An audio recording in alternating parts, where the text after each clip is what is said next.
नमस्कार दोस्तों, आप सभी का फिर से स्वागत है टेक्नोलॉजी किड़ा चैनल में। और आज का जो वीडियो है वो है गार्बेज कलेक्टर के ऊपर कि गार्बेज कलेक्टर क्या काम करता है, कैसे वर्क करता है और कैसे जो है हीप मेमोरी को क्लीन करता है। गार्बेज कलेक्टर के लेवल कितने होते हैं, टाइप कितने होते हैं, या हम लोग कहें कि गार्बेज कलेक्टर कैसे जो है इस्तेमाल में लिया जाता है। अगर आप लोगों ने गार्बेज कलेक्टर नहीं समझा तो आप लोगों ने एप्लीकेशंस का रूट लेवल ही नहीं समझा। अगर आप लोगों को गार्बेज कलेक्टर नहीं समझ में आता है तो ये पीपीटी या ये प्रेजेंटेशन या ये वीडियो पूरा देखिएगा, क्योंकि ये वीडियो आप लोगों के लिए बहुत ज्यादा काम आ सकता है। मैं ऐसे ही पढ़ाता हूं अपने बैच के अंदर, और ये बैच का ही वीडियो है।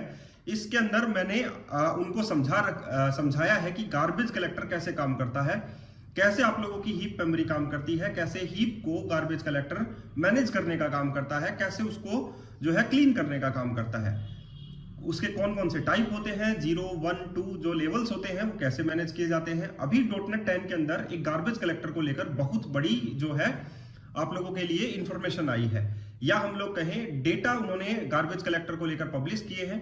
तो मैं यही कहूंगा, ऑप्टिमाइजेशन की ओर अगर आप लोग जा रहे हैं, एप्लीकेशंस की परफॉर्मेंस को अगर आप लोग इंप्रूव कर रहे हैं, तो जरूर गार्बेज कलेक्टर को पढ़िए, क्योंकि बिना इसके आप लोग अपनी परफॉर्मेंस को, अपनी एप्लीकेशन परफॉर्मेंस को इंप्रूव नहीं कर पाएंगे। तो ये वीडियो पूरा देखिएगा। और जिन लोगों को ज्वाइन करनी है क्लासेस, क्योंकि ये मैंने बैच में पढ़ा रखा है और मैं कैसे पढ़ाता हूं वो भी आप लोगों को इससे आइडिया लग जाएगा।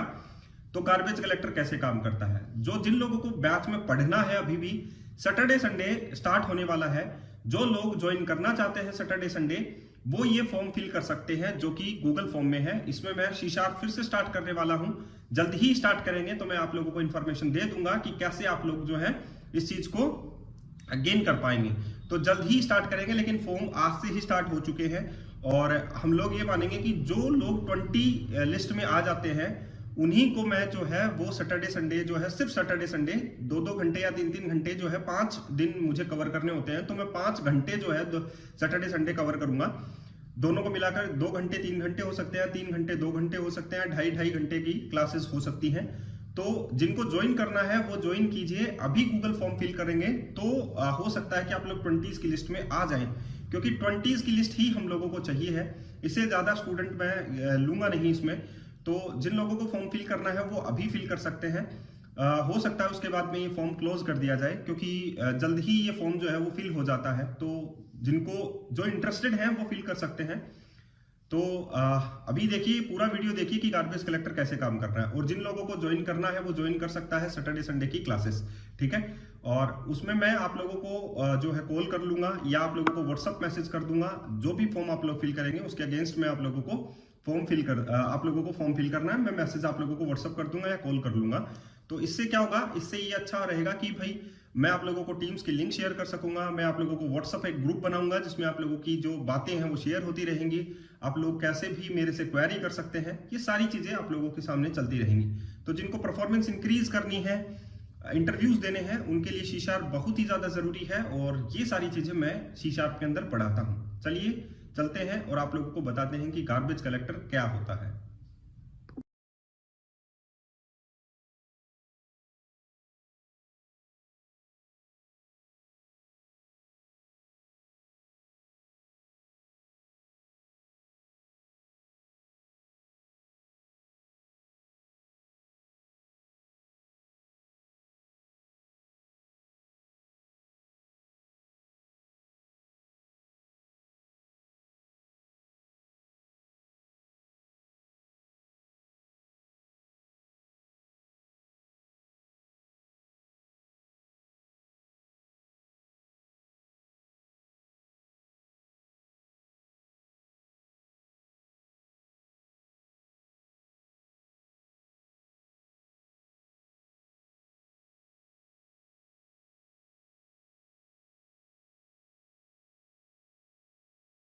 Hello, good evening sir. Good evening Sachin.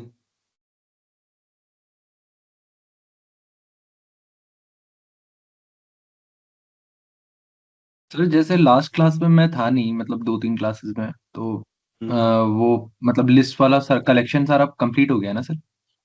हाँ, कलेक्शन वाला कंप्लीट हो गया। एक सर आगे आज न्यू टॉपिक। कौन करंट हम्म। बचेगा। आज का जो टॉपिक है वो तो थ्रेड स्टार्ट है, नहीं अच्छा। जीसी स्टार्ट है, सॉरी थ्रेड नहीं है, जीसी है। Garbage collector.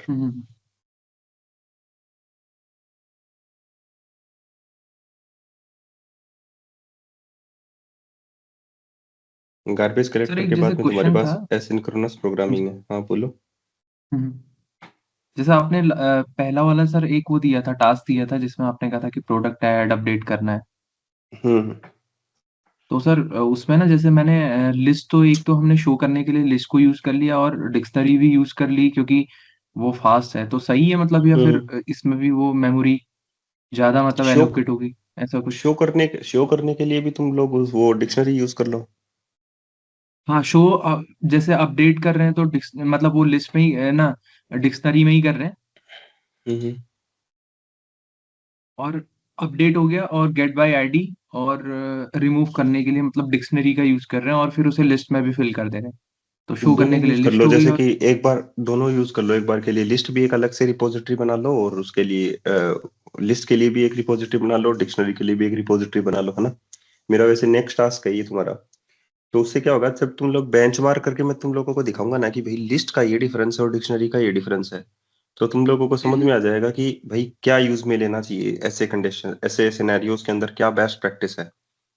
तो वो तुमको समझ में आएगा ना। तो लिस्ट भी काम में ले सकते हैं, डिक्शनरी भी काम में ले सकते हैं, राइट। लेकिन जब हम लोग गेट बाई आईडी से डाटा गेट करेंगे ना, तो लिस्ट में क्या होता है, हम लोगों को सिक्वेंशियली एग्जीक्यूट करना पड़ता है इटरेशन वो चीजें। चलेगी। हाँ। हाँ, है ना। हाँ। और किसी ने कैसे यूज किया वो भी मैं देखूंगा कि भाई किसी ने लिंक क्यू यूज किया या नहीं किया। लिंक क्यू यूज नहीं करना तुमको, ठीक है, क्योंकि अभी तक हम लोगों ने लिंक क्यू का कोई टॉपिक ही नहीं किया है। तो हम लोगों को तो एरिक से ही करना हाँ। हाँ। पड़ेगा, राइट। तो किसी ने ये लिख दिया होगा ना, फर्स्ट और डिफॉल्ट वगैरह वगैरह, ये सारी चीजें लिखा होगा, तो मैं उसे कट कर दूंगा, क्योंकि हम लोगों ने पढ़े ही नहीं है, राइट। तो अगर मैं सर आप ऑर्डर कब बाई देखेंगे अगर मैं ऑर्डर बाई यूज कर रहा हूँ, मैं किसी का भी देख सकता हूँ, कोई भी टाइम, ठीक है। तो तुम लोगों को रखना है। तो जैसे मैं अगर तुमको ये बोलता हूँ कि भाई शॉर्ट करना है तुम लोगों को, है ना, डेटा को ऑर्डर बाई हम्म, करना, आईडी वाइज या नेम वाइज करना है, तो मैं तुम लोगों को ये पूछूंगा वहां पर कि भाई तुमने ऑर्डर हम्म, बाई क्यों यूज किया, क्योंकि हो सकता है ना कहीं इंटरनेट से देख के तुम लोग ऑर्डर बाई यूज कर रहे हो, तो ऑर्डर बाई तो मैंने बताया ही नहीं, है ना। मैं तो शॉर्ट मेथड बताया मैंने तुम लोगों को, एरे का, लिस्ट का, इन सब का शॉर्ट मेथड बताया, तो मैं तो वैसे ही चेक करूंगा। कंपेरेबल भी। एग्जैक्टली, हाँ। तो उसे सीखोगे ना कि भाई ये जो हाँ। कन्वर्जन है, जब हम लोग लिंक क्यू पढ़ेंगे तब हम लोग सीखेंगे कि भाई हम लोग इसमें लिंक क्यू के मेथड्स भी यूज कर सकते हैं, जो हम लोगों को ऐसी प्रॉब्लम्स में से निकालते हैं। जब हम लोग बड़ा कोड लिखते हैं उससे हम लोगों को कोड को शॉर्ट कर देते हैं लिंक क्यू के मेथड्स, तब हम लोगों को पता चलेगा ना कि लिंक क्यू मेथड्स यहाँ पर इजीली यूज कर पा रहे हैं हम लोग, है ना, उन मेथड्स की तुलना में। हाँ। अदरवाइज अदरवाइज तो क्या पता चलेगा, फिर तुम तो आगे एक्सटेंड कर रहे हो ना अपने आप को। हाँ सर। स्टार्ट करते हैं ना।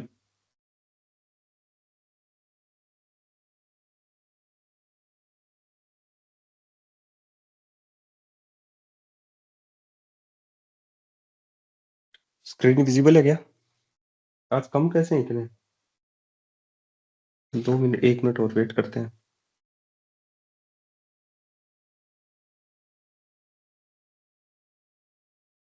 सर एंगुलर के बाद क्या पढ़ाएंगे सर आप? एंगुलर तक पहुंचने तो दो। मैं तो पढ़ाता रहूंगा, अगर मेरे पास स्टूडेंट रहे ना तो पढ़ाऊंगा, अदरवाइज तो नहीं पढ़ूंगा फिर।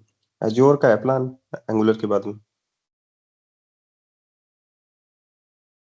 सर करना तो है ही आगे को, अगर कोई और भी है सर तो कॉमन कर लीजिएगा, जैसे अगर कोई और ग्रुप भी चल रहा है तो, हाँ यही या फिर करूंगा उसके मतलब बाद में। स्पेशली जैसे आप एज्योर का अगर वो भी करेंगे तो बहुत सारे लोग और भी होंगे, तो एज्योर का डायरेक्टली स्टार्ट कर सकते हाँ हैं, तो हाँ हम उनके साथ, तो ऐसा भी हो सकता है। सर हाँ, एज्योर ऐसा के बाद करेंगे। एजेंटिक एआई करेंगे सर आप? हाँ, स्टार्ट उसके करेंगे? बाद में एआई प्रोग्राम्स उसके बाद में स्टार्ट करेंगे, क्योंकि एज्योर में बहुत सारे एआईज है ना, जी टूल जी। है अपने पास, फंक्शंस है। तो अगर हम लोग एज्योर को करते हैं तो उसके बाद में एआई सीखना आसान हो जाएगा।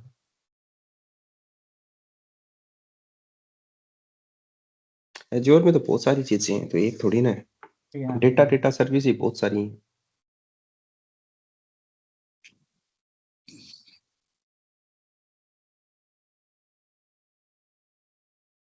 नहीं आएगा कोई भी, स्टार्ट करते हैं। आज हम लोग स्टार्ट करेंगे गार्बेज कलेक्टर से, ठीक है। तो सबसे पहले हम लोगों ने जो भी चीजें पढ़ी है ना, वो हम लोग रिवाइज करते हैं पहले थोड़ा सा 1 मिनट लेकर। जैसे कि हम लोगों ने पढ़ा कि वैल्यू टाइप और रेफरेंस टाइप की 2 टाइप्स अपने पास होते हैं ना।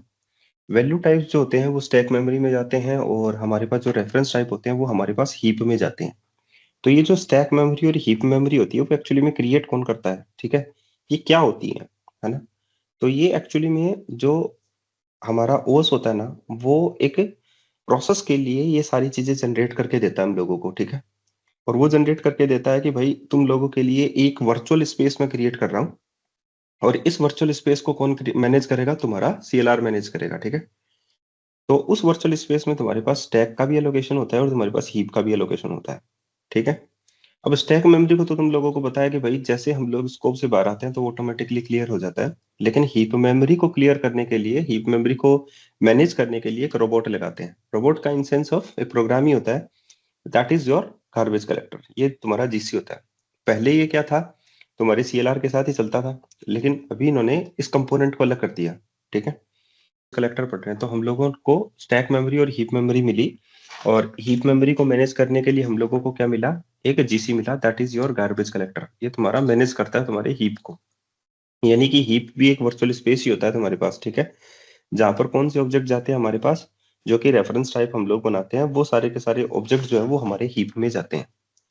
अब बात आती है कि भाई उसको मैनेज करने के लिए हम लोगों को क्या चाहिए होता है? Garbage collector. और जैसा कि मैंने तुम लोगों को बोला कि अब ये garbage collector as a component की तरह बिहेव करता है, तो इसको हम लोग सेपरेटली भी ऑप्टिमाइज कर सकते हैं, ठीक है?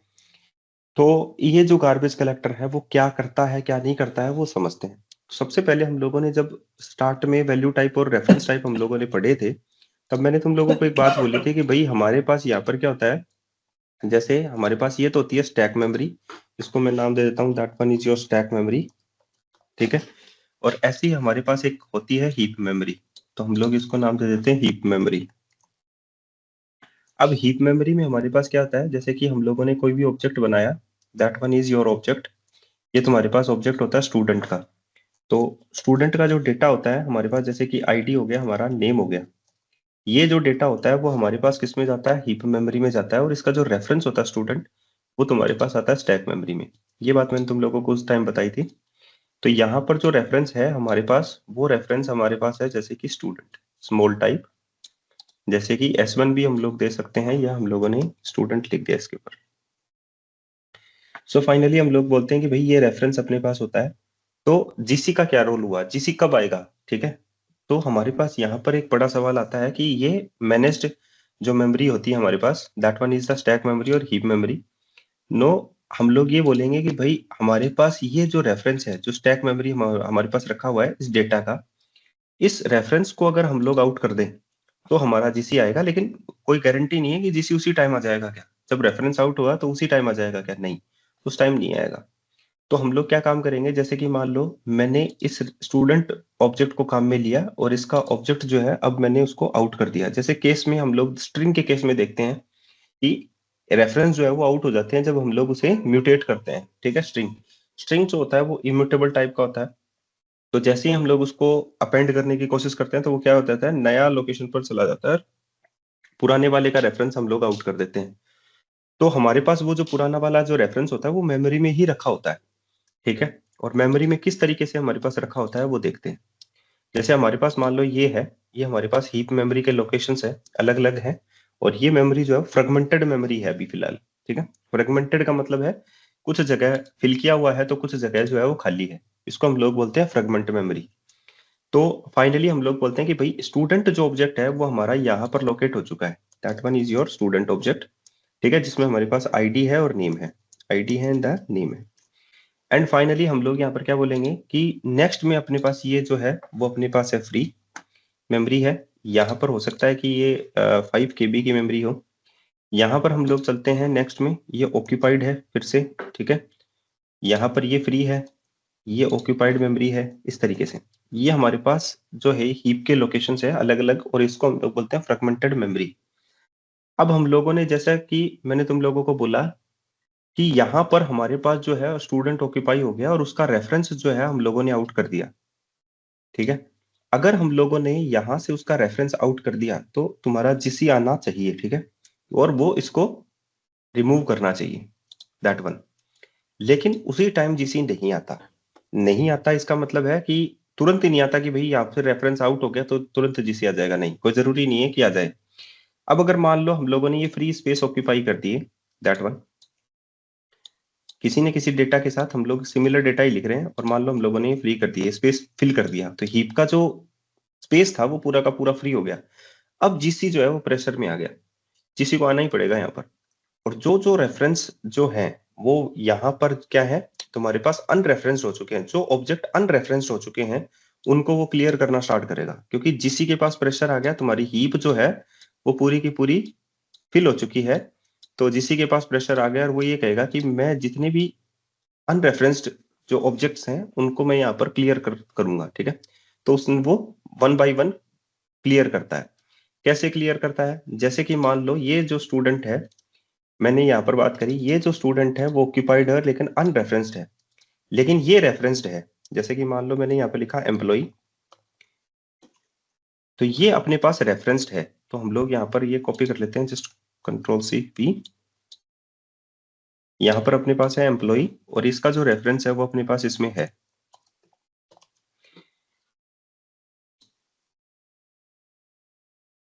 इसका रेफरेंस हमारे पास स्टैक मेमोरी में है। सो फाइनली हम लोग यहाँ पर बोल देंगे कि भाई हमारा जो एम्प्लॉय है उसका रेफरेंस अभी भी बचा हुआ है,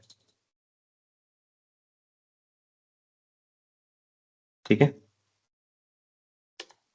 सो फाइनली हम लोग बोलेंगे कि एम्प्लॉय का जो रेफरेंस है वो तो बचा हुआ है, तो जीसी क्या करेगा, इसको मार्क कर देगा।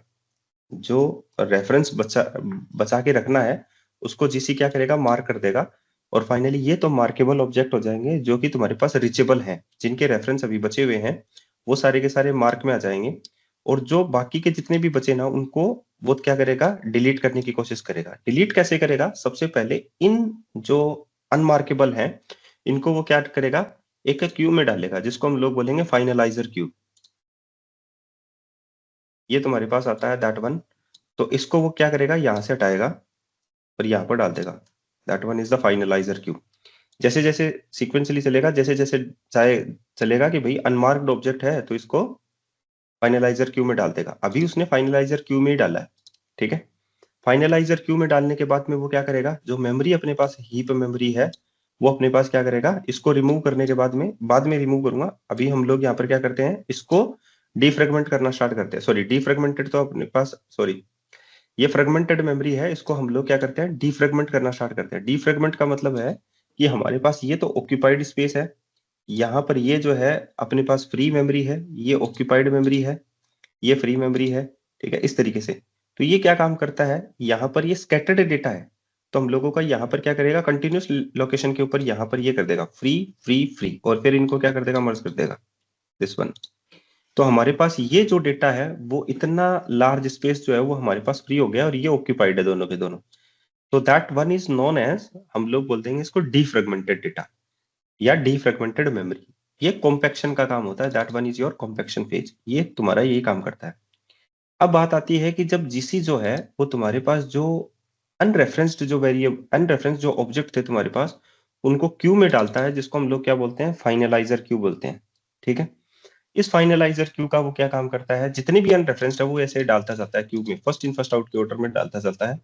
उसके बाद में वो इनको क्लियर करता जाता है फाइनलाइजर थ्रेड के जरिए। यहाँ पर एक फाइनलाइजर थ्रेड चलाता है और फिर उनको क्लियर करता जाता है यहाँ से। तो हम लोग ये बात बोलेंगे, ये पूरी साइकिल है जो जीसी की हमारे पास चलती है। यहाँ पर जैसे ये अनरेफरेंस्ड हुआ, ठीक है, जीसी तुरंत नहीं आएगा, ठीक है, वो ये चेक करेगा कि या तो सीपीयू आइडल है, कि मतलब सीपीयू के अंदर कोई भी एक्टिविटी नहीं हो रही, सीपीयू का कोई भी यूज नहीं हो रहा, ठीक है, कोई भी थ्रेड जो है वो सीपीयू का यूज नहीं कर रही है, यानी कि कोई एक्टिविटी नहीं हो रही है तुम्हारी वेबसाइट के ऊपर, कोई यूजर आ नहीं रहा है, ठीक है, 0 यूजर है या मतलब नेग्लिजिबल यूजर तुम्हारे पास वेबसाइट के ऊपर है, ट्रैफिक का लोड कम है, तब जीसी आता है, पहली बात क्लीन करने के लिए। दूसरा, जैसे मैंने बोला कि हीप मेमोरी जो है वो फुल हो चुकी है, तो प्रेशर में होगा जीसी, उस टाइम में वो तुम लोगों का 100% आएगा फोर्सफुली तुम्हारे पास इस मेमोरी को क्लियर करने के लिए, हीप मेमोरी को क्लियर करने के लिए आएगा, अनरेफरेंस्ड ऑब्जेक्ट्स को हटाने के लिए। नेक्स्ट, तीसरा जो है वो तुम्हारे पास ऐसा भी हो सकता है कि तुम्हारी जो मैन रैम है, ठीक है, वो तुम्हारा थ्रेशोल्ड पूरा कर गई हो, तब भी तुम्हारे पास जीसी जो आएगा वो यहाँ पर क्लियर करके आएगा।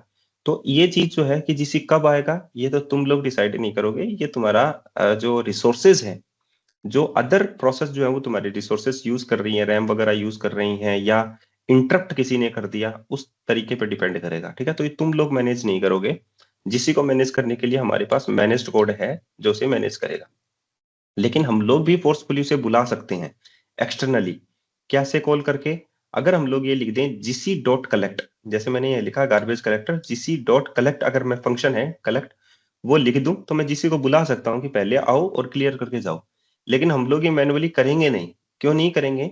क्योंकि जीसी की कुछ जनरेशन होती हैं जो डिसाइड करती हैं कि ये ऑब्जेक्ट शॉर्ट लिव्ड है या लॉन्ग लिव्ड है, या तुम्हारे पास इसको क्लियर करना चाहिए या नहीं करना चाहिए, वो डिसाइड करता है। तो हम लोग उसी को ही मानेंगे, क्योंकि हम लोग जो काम कर रहे हैं वो कहाँ पर कर रहे हैं? हम लोग मैनेज्ड कोड के अंदर काम कर रहे हैं। हम लोग जीसी को अपना काम करने देंगे, हम अपना काम करेंगे। ठीक है, तो जीसी के कुछ फेज होते हैं, जैसे कि मैंने बोला गार्बेज कलेक्टर, ये हीप को ही क्लियर करके जाता है। ठीक है, तो यहाँ पर अपने पास सबसे पहला जो फेज है वो है मार्क फेज। मार्क फेज में हम लोगों ने क्या किया? जीसी को बताया कि जितने भी रीचेबल ऑब्जेक्ट्स हैं, रीचेबल का मतलब वो ऑब्जेक्ट्स हैं जो कि हमारे रेफरेंस पड़े हैं, जिनके पास स्टैक मेमोरी में जिनके भी रेफरेंस पड़े हैं वो रीचेबल ऑब्जेक्ट्स हैं। तो अनरीचेबल ऑब्जेक्ट्स जो भी हैं हमारे पास, जो कि हमारे पास अनमार्क्ड हैं, उनको डिलीट करना है हम लोगों को। तो वो क्या करेगा? उनको डिलीट कर देगा। ठीक है, और उसके बाद में क्या चला देगा? कॉम्पैक्ट फेज चला देगा, ताकि हमारे पास जितने भी गैप बचे हुए हैं, तुम्हारे पास छोटी छोटी स्कैटर्ड गैप बचे हुए हैं मेमोरी के अंदर, जो फ्रेगमेंटेड मेमोरी है उसको डीफ्रेगमेंट कर देगा। जैसे ही वो डीफ्रेगमेंट करेगा तुम्हारे पास कंटिन्यूस लोकेशन आ जाएगा, और तुम्हारा जो एक्सेस करना है किसी भी हीप मेमोरी को वो फास्ट हो जाएगा उस केस में। तो कहते हैं कि भाई दोबारा से रिलोड कर लो चीजों को, या तुम्हारे पास दोबारा से रिफ्रेश कर दो चीजों को, उसके केस में यही होता है। ठीक है, वो जो डीफ्रेगमेंटेड मेमोरी होती है, सॉरी फ्रेगमेंटेड जो मेमोरी होती है उसको डीफ्रेगमेंट करने का काम जो है वो तुम्हारा यही चीज करता है। ठीक है, तो यहाँ पर 3 फेज होते हैं, मार्क फेज, स्वीप फेज और कॉम्पैक्ट फेज। ठीक है, ताकि मेमोरी को सही तरीके से यूज में लिया जा सके। ये सारा काम जीसी का होता है, तुम यूज नहीं करते हो। नेक्स्ट, अगर हम लोग इसको एक प्रोग्राम के तरीके से समझना चाहें तो हम लोग कैसे समझेंगे इसको? जैसे मान लो अपने पास एक ऑर्डर क्लास है और हम लोगों ने एक ऑर्डर ऑब्जेक्ट बनाया। जैसे कि हम लोगों ने ये 3 ऑर्डर ऑब्जेक्ट बनाए हैं, ऑर्डर 1, ऑर्डर 2 और ऑर्डर 3। ठीक है, और पूरे प्रोग्राम में हम लोग जो है यहाँ पर ऑर्डर 1 को डिलीट नहीं करते हैं, या ऑर्डर 1 का काम जो है हमारे पास फंक्शन टू फंक्शन चल रहा है आगे। ठीक है, जैसे एग्जांपल के लिए मान लो मैंने एक प्रोडक्ट का ऑब्जेक्ट बनाया, प्रोडक्ट क्लास का एक ऑब्जेक्ट बनाया तुम्हारे पास। फिर मैं उसी प्रोडक्ट के क्लास के ऑब्जेक्ट को कहां पर ले गया? तुम्हारे पास कार्ट के अंदर ले गया। फिर मैं उसी प्रोडक्ट के जो ऑब्जेक्ट है तुम लोगों को कहां पर ले गया? ऑर्डर में ले गया। तो वो 3 फेज तक चल रहा है हमारे पास, लेकिन इन बिटवीन मैंने बहुत सारे ऐसे वेरिएबल बनाए जो तुम्हारे स्कोप टू स्कोप काम आ रहे हैं। ठीक है, तो उस केस में हमारे पास क्या होगा? जैसे मान लो मैंने यहाँ पर मल्टीपल जो है, जैसे कि मेरे पास ये स्कोप है और यहाँ पर मेरे पास ये स्कोप है। ठीक है, तो मैंने यहाँ पर बहुत सारे ऐसे टेम्प वेरिएबल भी बनाए हैं कैलकुलेशन करने के लिए, या एवरेज कैलकुलेट करने के लिए वगैरह वगैरह, या सम कैलकुलेट करने के लिए।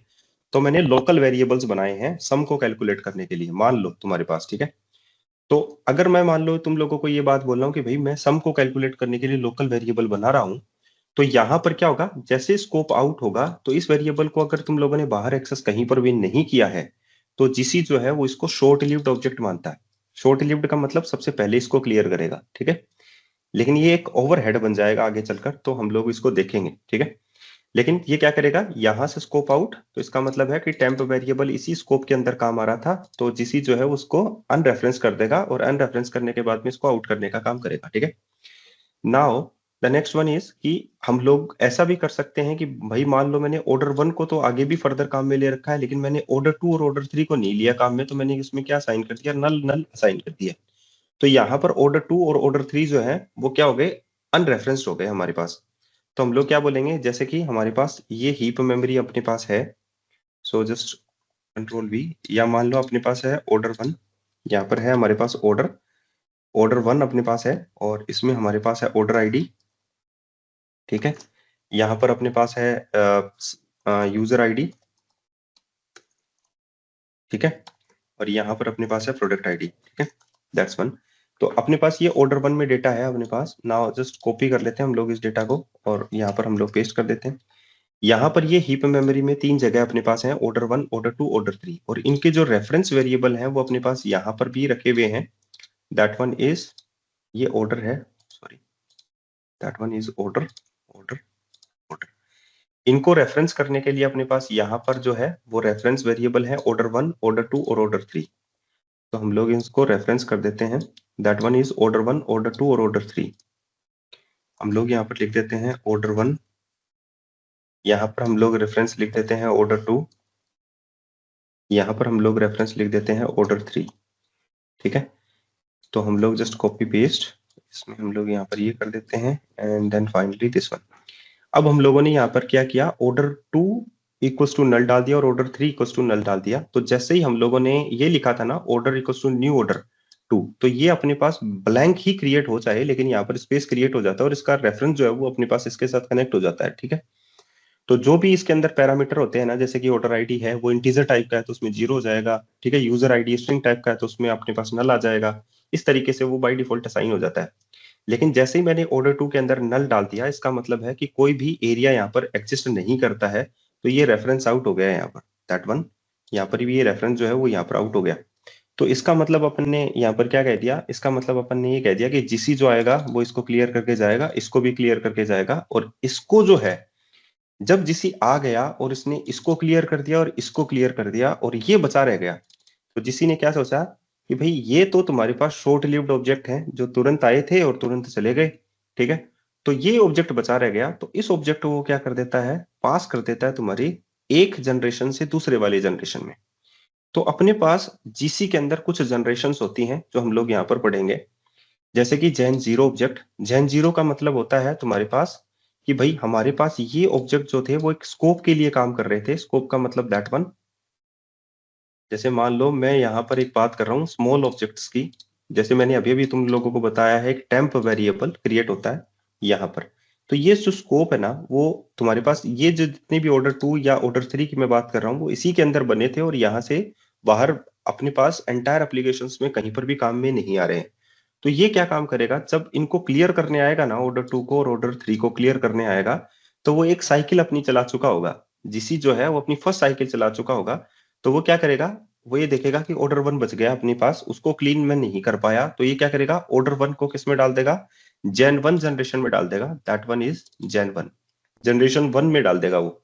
तो जो newly created short lived object होते हैं, जैसे कि लोकल वेरिएबल्स हो गए तुम्हारे पास, टेम्पररी डेटा हो गया, वो जीसी कलेक्ट करता है फ्रीक्वेंटली। सबसे पहले उनको कलेक्ट करता है जो छोटे टाइम के लिए हैं। ठीक है, जेन 1 में क्या करता है, जेन 0 से ही प्रमोटेड डेटा जो होते हैं वो तुम्हारे पास, सॉरी प्रमोटेड ऑब्जेक्ट जो होते हैं वो तुम्हारे पास किस में आते हैं, जेन 1 में आते हैं। तो ऐसे ऑब्जेक्ट जैसे कि जो खासकर तुम्हारे पास कैशिंग में काम आते हैं, ठीक है, जो कुछ समय तक तुम्हारे पास रखे होते हैं तुम्हारी हीप मेमोरी के अंदर और बाद में क्लियर होते हैं, जिससे कि सेकंड साइकिल के अंदर मान लो तुम्हारे पास क्लियर होते हैं, तो हम लोग उनको क्या बोलेंगे, जेन 1 के ऑब्जेक्ट्स बोलेंगे। नाउ जेन 1 में भी बचे रह गए कि भाई जिसी ने सेकंड साइकिल स्टार्ट किया और जिसी सेकंड में भी बचे रह गए, तो उनको क्या कर देता है, जिसी 2 में डाल देता है। और मोस्ट प्रोबेबली जैसे कि तुम्हारे पास सिंगलटन है या स्टैटिक है, वो ऐसे ही है रहते हैं, जो बचे रह जाते हैं वो एप्लीकेशंस की लाइफ साइकिल तक चलते हैं। ठीक है, कुछ ऐसे ऑब्जेक्ट्स होते हैं जिनको हम लोग भी मैनेज करते हैं। ठीक है, जैसे कि मान लो हम लोगों ने अभी तक ये ऑब्जेक्ट बनाए थे, ऑर्डर के लिए बना दिया, एम्प्लॉय के लिए बना दिया, या मैंने बोला कि भाई तुम लोगों को स्टूडेंट के लिए बना दिया, कोई एरे बना दिया, तो ये तो एप्लीकेशन के पार्ट हो गए सारे के सारे। ठीक है, तो ये हम लोग पैरेंथेसिस के अंदर भी बना सकते हैं, हो सकता है हम लोग ग्लोबली भी उनको बना दें। ठीक है, वो हम लोग डिसाइड करते हैं कि भाई ग्लोबली बनाना है या तुम्हारा एक स्कोप के अंदर बनाना है। तो वो अपने यूज केस के ऊपर डिपेंड करता है कि हम लोग कौन सा वेरिएबल कहां पर बना रहे हैं, कौन सा ऑब्जेक्ट कहां पर बना रहे हैं, कौन से ऑब्जेक्ट को कहां पर काम में ले रहे हैं। ठीक है, सो फाइनली हम लोग ये डिसाइड करेंगे कि कौन सा यहाँ पर अपने पास जीसी डिसाइड करेगा कि कौन सा ऑब्जेक्ट जो है वो जेन 0 में जाना चाहिए, कौन सा ऑब्जेक्ट जेन 1 में जाना चाहिए, कौन सा ऑब्जेक्ट जेन 2 में जाना चाहिए। जैसे जैसे साइकिल वो करता है वैसे वैसे वो प्रमोट उनको करता जाता है। ठीक है, तो बात आती है यहाँ पर कि हमारे पास जैसे जीसी ने इन सभी जनरेशन का यूज किया, तो वो जेन 2 वाला जो ऑब्जेक्ट है, ठीक है, वो तो ये बात समझेगा कि भाई हमारे पास ये ऑब्जेक्ट्स थे, ऑर्डर के ऑब्जेक्ट हो गया, एम्प्लॉय का ऑब्जेक्ट हो गया, डिपार्टमेंट का हो गया, एरे हो गया, ठीक है, या इंटरफेस हो गया, तुम्हारे पास कोई रिकॉर्ड टाइप तुम्हारे पास हो गया जो हीप में जा रहे हैं सारे को, उनको वो क्या करेगा, 0 से लेकर 2 तक प्रमोट कर देगा। लेकिन कुछ ऐसे ऑब्जेक्ट्स तुम्हारे पास हैं जो कि हम लोग मैनेज नहीं करते, जिसका हमारा जो जीसी होता है ना, एक मिनट, बैटरी ऑर्डर करी। हमारा जो जीसी होता है ना, वो उस चीज को मैनेज नहीं करता है। कुछ ऐसे ऑब्जेक्ट्स होते हैं जो हमारा जीसी उसको मैनेज करना नहीं करेगा, मतलब जीसी उसको मैनेज नहीं करेगा। तो जीसी जिसको मैनेज नहीं करेगा वो क्या होते हैं तुम्हारे पास, ऐसे ऑब्जेक्ट्स जो हम लोग बाहरी कनेक्शन करते हैं। जैसे कि मैंने तुम लोगों को बताया था कि भाई जैसे फाइल हैंडलिंग हम लोगों को करनी है, या डेटाबेस का कनेक्शन हमारे पास है, ठीक है, नेटवर्क कॉल हम लोगों को करनी है, एचटीटीपी क्लाइंट कॉल हम लोगों को करना है, ठीक है। तो वो सारे के सारे जितने भी होते हैं वो सारे के सारे ही कहलाते हैं जीसी से बाहर के ऑब्जेक्ट। जीसी उन चीजों को हैंडल नहीं करता है, ना ही उनको क्लियर करने का काम करेगा। उनको क्लियर करने का काम हमारा है, हम लोग यानी कि एज ए डेवलपर का है, उनको वो क्लियर करने का काम करेंगे, ठीक है। तो जैन जीरो के ऑब्जेक्ट सबसे पहले क्लियर होंगे, लेकिन अगर जैन जीरो के ऑब्जेक्ट तुम लोगों ने बनाए, ठीक है, और वो हीप में बनाए, तो बस तुम लोगों को एक बात सोचनी है कि भाई स्मॉल लेवल के लिए ही हम लोग काम कर रहे थे, यहां पर ही हम लोगों ने काम में लिया, मतलब शॉर्ट लिव्ड ऑब्जेक्ट थे, कम समय के लिए रहे। लिव्ड का मतलब कम समय के लिए रहे, जैन टू का मतलब लॉन्ग लिव्ड ऑब्जेक्ट, जो काफी समय तक एप्लीकेशंस में रहते हैं, ठीक है। तो अगर तुम्हारे पास शॉर्ट लिव्ड ऑब्जेक्ट हैं, जैसे कि दैट वन, तुम्हारे पास ये शॉर्ट लिव्ड ऑब्जेक्ट हैं जो इस स्कोप से इस स्कोप तक ही रह रहे हैं, तो मोस्ट प्रोबेबली तुम लोग ये ट्राई करना कि भाई जीसी बार बार में ना इनको आएगा और इनको क्लियर करना उसकी एक रिस्पॉन्सिबिलिटी हो जाएगी। तो ऐसे ऑब्जेक्ट जो शॉर्ट लिव्ड होते हैं उनको हम लोगों को क्या करना है, मोस्ट प्रोबेबली ऐसे स्टेटमेंट्स हम लोगों को यूज करने हैं जो स्टैक में ही बन जाए, ठीक है। क्योंकि जीसी बार बार आएगा, इनको जीसी को प्रेशर पर जैसे जैसे जैसे जीसी पर प्रेशर पड़ेगा सबसे पहले इनको ही क्लियर करने का काम उसका होगा, राइट। तो हम लोग ये ट्राई करेंगे कि भाई जितने भी ऑब्जेक्ट हमारे पास जैन जीरो के हैं मोस्टली, जो कि ट्रांसफरेबल नहीं है जैन वन के अंदर, ठीक है, उनको हम लोग ऐसे ट्रीट करें कि वो स्टैक में ही बन जाएं, ठीक है। तो अपने पास ऐसे बहुत सारे ऑप्शंस हैं जो हम लोग एरे को बदल सकते हैं, हम लोग स्ट्रिंग को बदल सकते हैं, ठीक है। तो अपने पास बहुत सारे ऐसे ऑप्शंस हैं जो जैन जीरो को हम लोगों को बनाना ही ना पड़े हीप के अंदर। ऐसे ऑब्जेक्ट होते हैं जो हम लोगों को हीप में बनाना ही ना पड़े और हम लोग स्टैक में ही उनको बना दें, तो हमारी जो परफॉर्मेंस है वो फास्ट हो जाएगी। यही डॉटनेट 10 और शीशा 14 में किया गया है, ठीक है। उन्होंने क्या किया, जो शॉर्ट लिव्ड ऑब्जेक्ट हैं जो तुम्हारे पास यहाँ पर बने हैं, उनको ऑटोमेटिकली तुम्हारा जो गार्बेज कलेक्टर वो एनालाइज करता है कि ये शॉर्ट लिव्ड ऑब्जेक्ट हैं। तो अगर मैं इनको बार बार आऊंगा और क्लियर करूंगा तो ये जो रिस्पॉन्सिबिलिटी है वो मैं कम कर देता हूं। जो जिनका रेफरेंस आगे काम में नहीं आ रहा है पूरी एप्लीकेशंस में, मैं उनको स्टैक में ही डालने का काम कर देता हूं।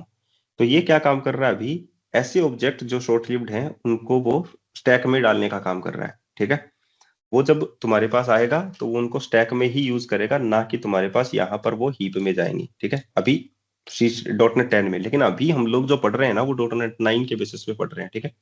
अभी हम लोग यही मान के चलेंगे जितने भी शॉर्ट लिव्ड ऑब्जेक्ट हैं वो ऑब्जेक्ट हैं अपने पास, जैसे एरे है अपने पास, वो जाएगा किसमें, तुम्हारे पास हीप में ही जाएगा। अभी तक हम लोग यही पढ़ रहे हैं डॉटनेट 9 के बेसिस पे, लेकिन जो थ्योरी है डॉटनेट 10 के बेस पर वो चेंज हो चुकी है। उसका कहना ये है शॉर्ट लिव्ड ऑब्जेक्ट हैं तो तुम लोगों को चाहे वो एरे क्यों ना हो, तुम लोगों को उसमें डालने की जरूरत नहीं है, इसमें तुम्हारे पास हीप में डालने की जरूरत नहीं है, वो स्टैक में यूज कर लो, ठीक है। तो ये ऑटोमेटिक जीसी डिसाइड करता है तुम्हारा डॉटनेट 10 में। लेकिन फिलहाल के लिए हम लोग डॉटनेट 9 को ही जो कंसिडर लेकर चलेंगे, और हम लोग यही बोलेंगे कि भाई एरे बना तो तुम्हारे पास किस में बना है, दैट वन इज तुम्हारा हीप में ही बना है, और उसको जीसी ही आकर क्लियर करके जाएगा, चाहे वो शॉर्ट लिव्ड ही क्यों ना हो, जैन जीरो ही क्यों ना हो, वो उसी को आकर क्लियर करके जाएगा। सो फाइनली हम लोगों ने ये पढ़ा कि भाई जैन जीरो क्या होता है, जैन जीरो यानी शॉर्ट लिव्ड, जैन वन यानी कि तुम्हारे पास promoted from the gen zero, and gen two जो है वो तुम्हारे पास लॉन्ग लिव्ड ऑब्जेक्ट हैं जो काफी समय तक तुम्हारे पास रहते हैं, जैसे कि ग्लोबल डेटा हो गया, ग्लोबल कैश हो गया, स्टैटिक हो गया, ये सारे के सारे जैन टू के होते हैं तुम्हारे पास। जीसी को मैनेज करने का काम तुम्हारा नहीं है, फिर भी अगर तुम लोग इसको कॉल करना चाहते हो तो तुम लोग कॉल कर सकते हो, ठीक है। अब हम लोग आते हैं हमारे पास जीसी में कुछ स्पेशलाइज्ड हीप में तुम्हारे पास ऑब्जेक्ट जाते हैं, मतलब ये भी लोकेशन भी तुम्हारे पास सेट होते हैं साइज के बेसिस पर।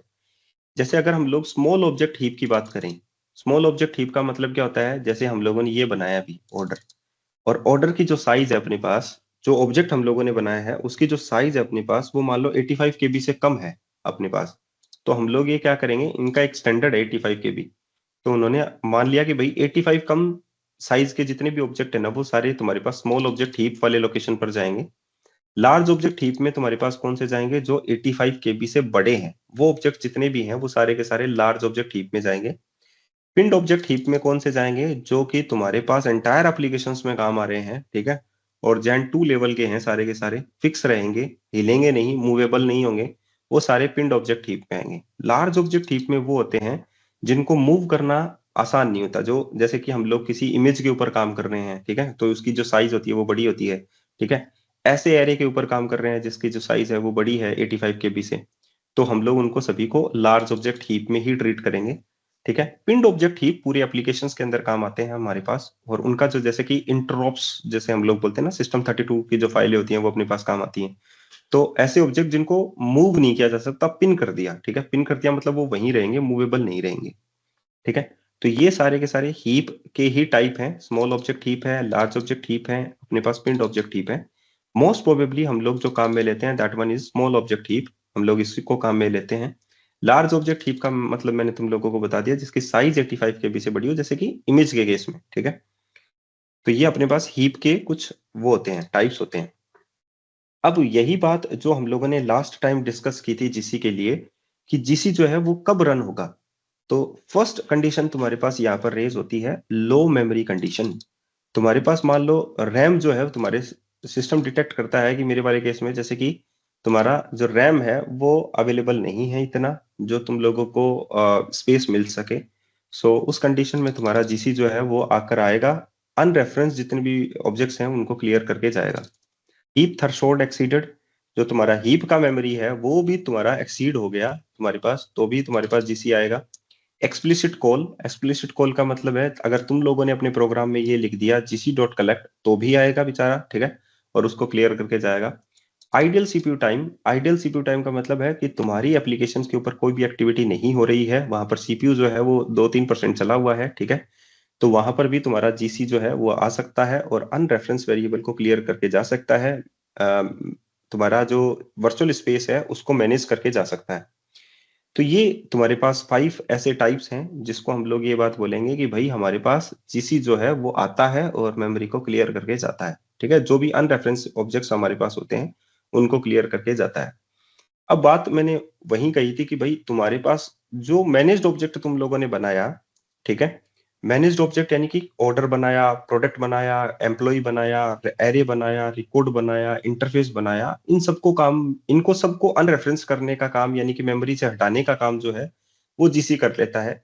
लेकिन जैसे हम लोगों ने बाहरी कॉल की, जैसे कि नेटवर्क कॉल किया, या हम लोगों ने किसी एपीआई को कॉल किया, या हम लोगों ने बोल दिया कि भाई हमारा जो है डेटाबेस से कॉल हो गया, या हम लोगों ने कोई फाइल हैंडलिंग की, फाइल को कॉल किया, क्रिएट किया, है ना, या इमेज को प्रोसेस किया, तो वो सारा का सारा काम जो है हमारे पास अलग मेमोरी में होता है, अलग ऑब्जेक्ट्स के ऊपर होता है, और उनको क्लियर करने का काम डेवलपर का होता है। तो ये हमारे पास है मैनेज्ड वर्सेस अनमैनेज्ड मेमोरी।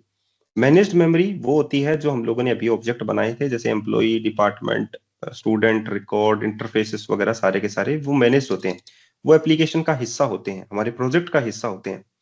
लेकिन अनमैनेज्ड जो मेमोरी होती है वो हमारे प्रोजेक्ट से बाहर के होते हैं सारे के सारे, जैसे डीबी कॉल हो गया, डेटाबेस को कॉल करना, डेटाबेस से कनेक्शन करना, राइट, फाइल हैंडलिंग करना, फाइल के साथ कनेक्शन क्रिएट करना, नेटवर्क के साथ कनेक्ट होना, पोर्ट के साथ जुड़ना, ये सारे अनमैनेज्ड मेमोरी में होते हैं। इनको क्लियर करने का काम हमारी ड्यूटी है, यानी कि जीसी की ड्यूटी है, सॉरी जीसी की ड्यूटी नहीं है, डेवलपर की ड्यूटी है। सो फाइनली हम लोग इनको कैसे ट्रीट करेंगे, इनको बाद में ट्रीट करेंगे, पहले हम लोग ये पढ़ लेते हैं। हाँ दैट्स इट, हम लोग यहाँ पर क्लियर करेंगे। अब जीसी के कुछ मोड होते हैं अपने पास। जीसी के मोड का मतलब है गार्बेज कलेक्टर मोड, और ये मोड कैसे काम करते हैं। फर्स्ट तुम्हारे पास आता है work station GC. Work station मतलब जहां पर सिर्फ एक सिंगल जीसी काम करता है, ठीक है, जैसे कि डेस्कटॉप ऐप में खासकर, ठीक है, जो भी तुम्हारे पास डेस्कटॉप ऐप होती है वहां पर एक सिंगल जीसी जो है वो तुम्हारे लिए इनफ होता है, क्योंकि वहां पर मल्टी थ्रेडिंग का बहुत कम जो है ना तुम लोग काम में लेते हो, ठीक है, तो वहां पर हम लोग क्या काम में लेंगे, एक सिंगल जीसी से काम चल जाएगा, क्योंकि मल्टीपल थ्रेड नहीं होती, मल्टीपल्स जो है वो तुम्हारे पास कॉल नहीं होती, तो उसके लिए एक जीसी इनफ है, जिसको हम लोग वर्क स्टेशन जीसी बोलते हैं।